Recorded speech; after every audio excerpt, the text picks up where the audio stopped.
Hey everybody, I've not been around for a little while and I wanted to talk about what happens when we have tower moments. I'm not going to go into too many details about things, but I was diagnosed with cancer in November 2025, so about a couple of months ago. I'm not going to go into what type of cancer or anything like that, but it's been caught at an early stage, which is good. I've had the treatment, the recommended treatment, so I'm in a place of needing to have follow-up in a few months' time to see what the impact of that treatment has had on the tumour. There are risks that this particular type of cancer can spread. It sounds like it's a bit of a lottery from what I've been reading from the research, but needless to say, that was my tower moment of 2025 and not one I ever expected to have to deal with, I must admit. And so I wanted to, I stepped away from tarot for a bit, even before I got the diagnosis. And I have to admit that when I got the diagnosis, I think you can understand, it's thrown me for a loop, but also I felt myself stepping back from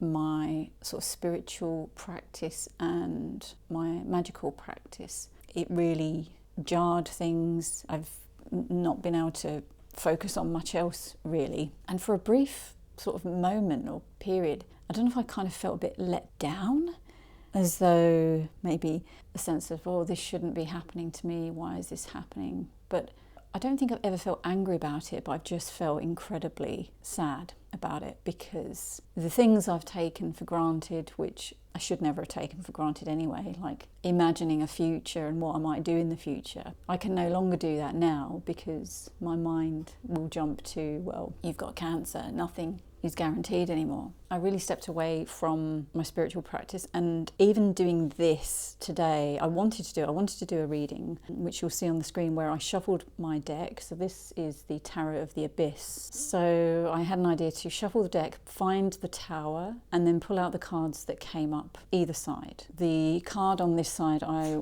deemed to be the impact that this tower moment would have.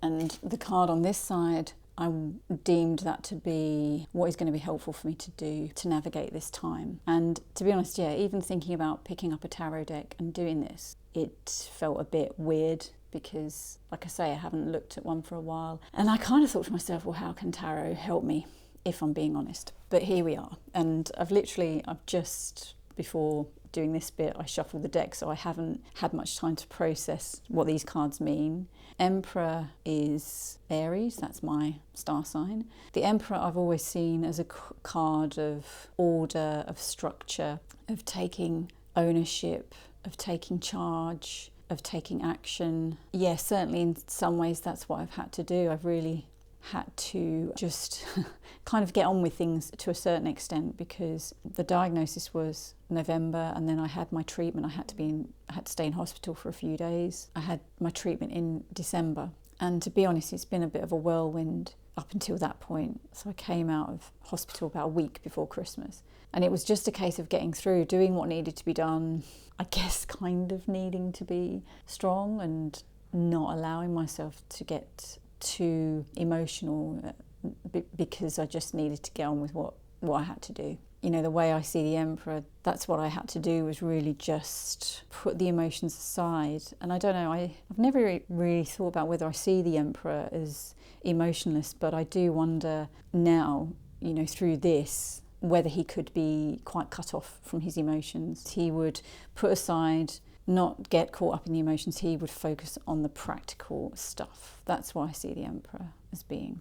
On the other side, we have the Ace of Pentacles. For me, the Pentacles are a card of resources, or a suit of resources rather. And the Ace is that kind of beginning, that potential of the suit, that burst of energy, the possibility of the suit. And again, that seems really apt because I'm really at the very start of this journey of needing to draw a lot on my internal resources to help me get through this.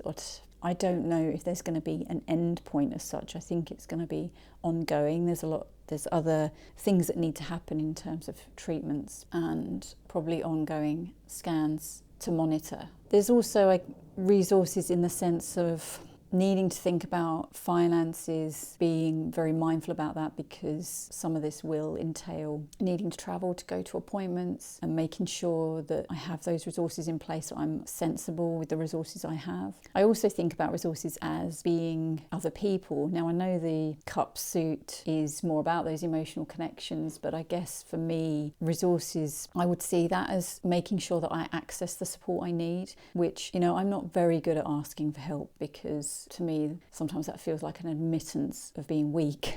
But I've really had to drop that and say to people when I need help or when I need to talk, especially my husband. He has been amazing, and I'm sure he will continue to be.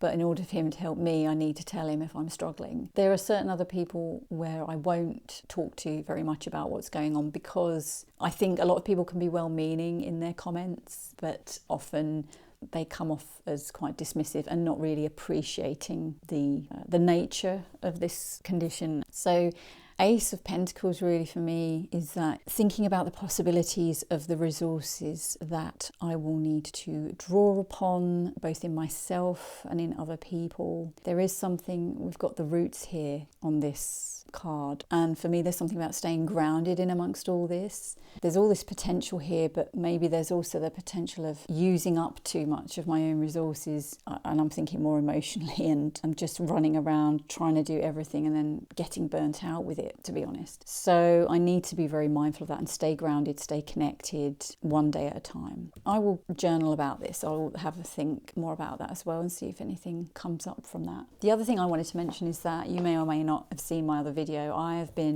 Before I went into hospital, I was doing this, the financial transformation magic. This is where I think you can see, hopefully you can see the sticker there. That's where I got up to. So I did finish off a ritual before I went into hospital, and I thought, well, I won't start anymore because I would be going in hospital partway through. I said I would continue once I came out of hospital, and I haven't, because just haven't felt that this is important at the moment.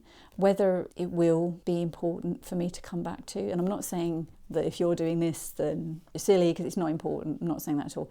For me at the moment, this is not important. Health is my focus. Staying on top of what I need to do for this condition and this, God, I don't even know if I want to call it a journey. It's not really a journey, is it? Or is it an adventure? It's not an adventure I ever wished to go on, but here I am. My head is not here. But I feel that maybe there are other things that I can do. Maybe come back to tarot a bit, because I find the imagery really helpful for just tapping into stuff that maybe I've not thought of before. Maybe this will help me do some of this processing. It's only really since sort of Christmas/New Year that the psychological impact of this is really starting to hit. Because like I said, I was in this mode of getting things done, getting through the procedure, my treatment, getting through that, and then getting home and starting the process of recovery. And doing that, I've just had to put aside my emotions. And now I feel that this is where I'm at now. The emotions are here, which is fine. It's a process, isn't it? But it doesn't make it any easier. So I feel like I need, or do I need to, or do I want to? I think I'd want to, but I think it's going to be a very gradual process of coming back to the things that I'm familiar with. I've still kept up with my journaling. I do journal every day, so I do that, and I find that really helpful. My spiritual practice, I don't even know what I want to do with that. I suspect it will be, I would just want to even light a candle and just sit with the candle and just see whatever comes up. I think really that is all I'm capable of at the moment. I would be interested to hear from you when you've had tower moments, and it doesn't need to be cancer. Tower moments aren't just about that. But when you've had tower moments, how have you dealt with that? Have you kind of stepped back from spiritual practice, or has it led you to lean in more to it? I'd be interested to hear what you've done to help you through difficult times. Maybe it should be me sitting here telling you what I've done, but at the moment I'm in the middle of it, so I'm quite stuck. So if you've got any suggestions, that would be really helpful. I'm going to go away and sit with these cards some more and have more time to think through them. I hope you all had a good Christmas and New Year, however you choose to celebrate it. I don't know when I'm going to post again. I think I'm going to have to post as and when I feel I can. I do struggle a bit with fatigue at the moment. Yeah, I didn't want to just disappear. And maybe coming back will help me step back in to some things as well. I will speak to you all soon. Take care.